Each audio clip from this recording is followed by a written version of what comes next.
हमारे परम सौभाग्य का विषय है कि हम भगवान श्री राम की जन्मभूमि का मंदिर पूरा होते हुए अपनी इन आंखों से देख रहे हैं। कितनी आंखें थीं जो बंद हो गई ये सपना देखने के लिए।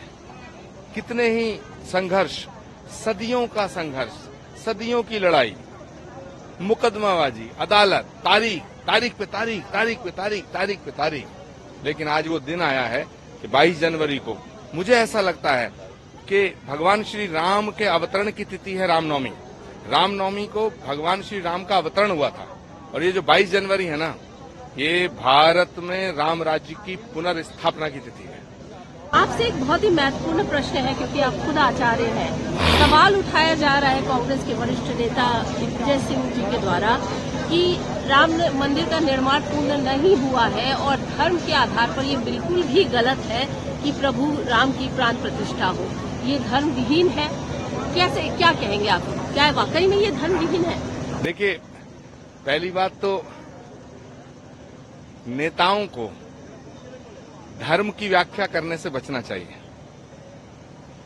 भारत का नहीं, पूरे विश्व का करोड़ों साधु, संत, ऋषि, मुनि, महात्मा, तपस्वी, तमाम ज्योतिषाचार्य हैं। ये सब एक तरफ और भगवान राम एक तरफ। हम राम से हैं, राम हमसे नहीं है। ये जो ब्रह्मांड है ये पूरा राम संचालित करते हैं।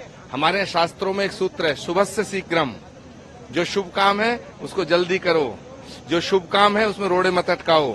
भगवान राम का मंदिर बन के तैयार हुआ है, इसका स्वागत करो। ये भारत का उत्सव है, ये भारत का गौरव है, ये हमारे सनातन का उत्सव है। इसमें विघ्न डालना छोड़ो और मैं तमाम राजनीतिक लोगों से अपील करना चाहता हूं कि इस निमंत्रण को स्वीकार करो। राम सबके हैं, सब राम के। लेकिन स्वीकार तो नहीं किया है, कांग्रेस के वरिष्ठ नेताओं ने स्वीकार नहीं किया। मंदिर के निमंत्रण को स्वीकार करना सौभाग्य का विषय है, मंदिर के निमंत्रण को ठुकराना दुर्भाग्य का विषय। लेकिन आप बताइए, क्योंकि आप इसी पार्टी से ताल्लुक रखते हैं और अब आप कह रहे हैं ये दुर्भाग्य का विषय है, क्या अभी कभी आपने समझाने का प्रयास किया एक वरिष्ठ जन होने के नाते, आचार्य होने के नाते, कि इस तरीके, क्योंकि वो तो साफ तौर पर कह रहे हैं कि बीजेपी जो है वो कुटिलता कर रही है, कुटिल राजनीति कर रही है और ये सिर्फ राजनीति है, इलेक्शन को मद्देनजर रखते हुए राम मंदिर का प्राण प्रतिष्ठा कर रहा है, धर्म विरोध। पहली बात, राम किसी एक पार्टी के नहीं है, राम किसी एक राज्य के नहीं है, राम किसी एक वर्ग के नहीं है, राम किसी एक जाति के नहीं है, राम किसी एक धर्म के नहीं है। अखिल कोट ब्रह्मांड नायक राम, जगत नियंता राम, पार ब्रह्म परमेश्वर राम, जगत पिता जगदीश्वर राम।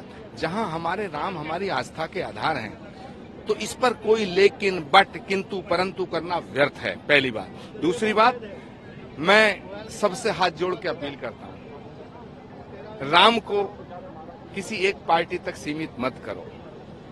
राम को अगर आप एक पार्टी का मानोगे तो फिर अयोध्या को भी एक पार्टी को सौंपना पड़ेगा। फिर इस सनातन का क्या करोगे? फिर इस भारत का क्या करोगे? क्योंकि राम के और सनातन के बिना भारत की कल्पना नहीं की जा सकती है।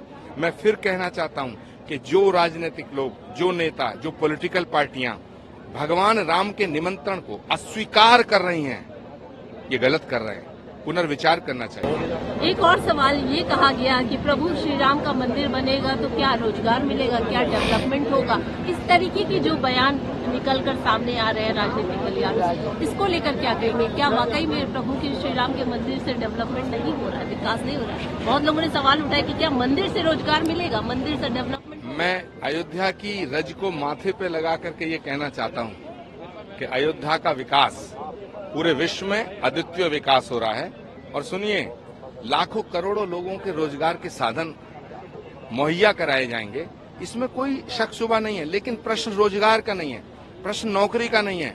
हम तो वो लोग हैं जो उपवास करके राम भजन करते हैं। राम हमारी आस्था के आधार हैं, इसलिए राम को रोजगार से जोड़ना उचित नहीं होगा। राम आस्था का प्रश्न है। आप अपनी पार्टी को क्या संदेश देना चाहेंगे, कांग्रेस को क्या कहना चाहिए, क्योंकि कांग्रेस से ही ज्यादा सवाल उठ रहे हैं? कांग्रेस पार्टी में बोलने की आजादी है, आंतरिक लोकतंत्र है। जो लोग राम के निमंत्रण को ठुकरा रहे हैं उनका अपना मत है। मैं राम के निमंत्रण को स्वीकार करना अपना सौभाग्य समझता हूं। मैं सभी लोगों से कहना चाहता हूं कि भगवान राम के दर्शन करने का अधिकार सबको है, सबको आना चाहिए। एक मिनट। आचार्य जी, आपको तो 22 तारीख का निमंत्रण मिला हुआ है रामलला की प्राण प्रतिष्ठा के लिए। आज आप पहले ही आ गए हैं रामलला के दर्शन करने, मुख्य प्रयोजन क्या रहा, क्या मांगा आज आप? देखिए, भगवान राम का दर्शन जब भी किया जाए उसका कोई प्रयोजन नहीं होता, लेकिन हाँ, आज एक विशेष प्रयोजन भी है। आज कांग्रेस की महासचिव आदरणीय प्रियंका गांधी का जन्मदिन है और मैं रामलला से ये प्रार्थना करने आया हूँ कि भविष्य में वो देश की प्रधानमंत्री बने।